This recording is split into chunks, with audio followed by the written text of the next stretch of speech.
امام الانبیاء حضرت محمد مصطفیٰ صلی اللہ علیہ وسلم کی امت کو یہ بات اچھی طرح سمجھ لینی چاہیے کہ اسباب کو اختیار کرنے میں کامیابی نہیں ہے جب تک مسبب الاسباب آپ کے ساتھ نہ ہوگا، جب تک اس کو ساتھ نہیں لیا جائے گا کامیابی ہرگز نہیں ملے گی۔ قرآن کریم میں پہ در پہ انبیاء علیہ السلام کے واقعات ذکر کر کے امت کو یہ درس دے دیا گیا کہ امام الانبیاء کی امت اس بات کو ذہن نشین کر لو کہ جب تک تم مسبب الاسباب کو اپنے حق میں نہیں کرو گے جب تک تمہیں کامیابی نہیں ملے گی۔ علامہ اقبال نے کیا خوب کہا ہے کہ لوگوں سے تجھ کو امیدیں، خدا سے نا امیدی، مجھے بتا تو صحیح اور کافری کیا ہے۔ تو انسان ہے لوگوں سے تو امیدیں رکھے، اور یا یوں کہے کہ بتوں سے تجھ کو امیدی، خدا سے نا امیدی، مجھے بتا تو صحیح اور کافری کیا ہے۔ تو دیکھیں اللہ کو چھوڑ کر ہر چیز جو ہے وہ بت ہے نا، تو جب انسان اللہ کی ذات کو چھوڑ کر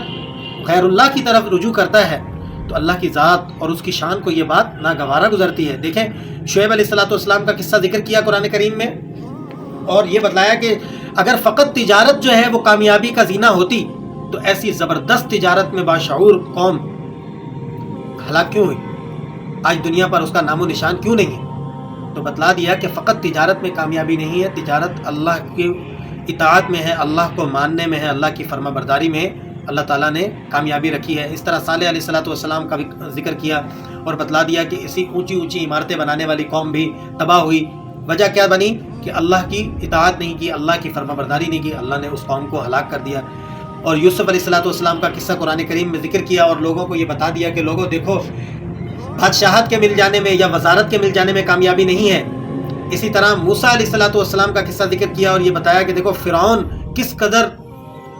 اپنے جاہ و جلال اور لشکر رکھنے والا اور اپنا جو ہے اتنا تنتنا دکھانے والا اور اتنی بڑی بادشاہت رکھنے والا، لیکن موسیٰ علیہ السلام کے مقابلے میں آ کر ڈھیر ہو گیا۔ کیوں؟ اس لیے کہ اس نے اللہ کی نافرمانی کی، اور موسیٰ علیہ السلام اللہ کے فرما بردار اور مطیع بندے تھے۔ تو اسی طرح ہر نبی نے آ کر اپنی قوم کو کیا کہا، یہی آ کر کہا قوم والوں کو انی لا اسألکم علیہ اجرا، کہ ہم تم سے کسی معاوضے کا یا کسی قسم کی کوئی تنخواہ کا، کسی اجرت کا مطالبہ نہیں کر رہے ہیں۔ ان اجری الا علی رب العالمین، ہماری جو اجرت ہے، ہمیں جو معاوضہ دینا ہے وہ اللہ رب العالمین نے دینا ہے اور وہ آخرت میں دے گا۔ ہم تو تمہیں صرف کیا کہنے کے لیے آئے ہیں کہ ہماری قوم اے وقت کے لوگوں اس بات کو سمجھو، تم تجارت کرو، بے شک کرو، کوئی اس میں ممانعت نہیں ہے، تم اونچی اونچی عمارتیں بناؤ، اچھی اچھی گاڑیاں خریدو، بنگلے بناؤ، ٹھیک ہے، ڈیری فارم لگاؤ، زراعت کے فارم بناؤ، سب کچھ کرو، لیکن اس کے ساتھ ساتھ اللہ کی اطاعت و فرما برداری بھی کرو، اللہ کو مت بھولو،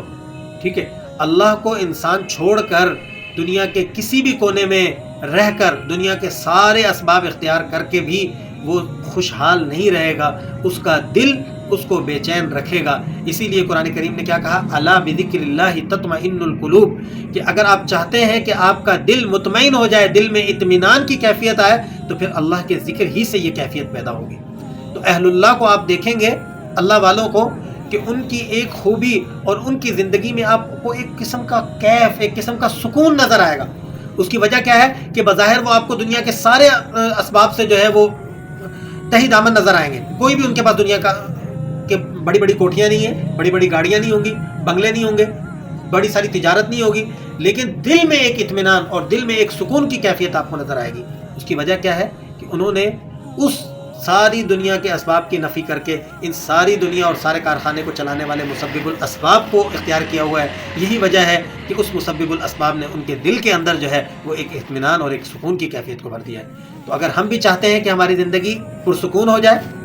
ہمارے ارد گرد کے لوگ ہمارے مطیع و فرما بردار ہو جائیں، تو سب سے پہلے ہمیں اللہ کا فرما بردار بننا پڑے گا۔ جب ہم خود اللہ کے فرما بردار ہو جائیں گے تو جو اللہ کا فرما بردار ہو جاتا ہے، اللہ تعالیٰ دنیا کی ہر چیز کو اس کے قدموں میں ڈال دیتے ہیں۔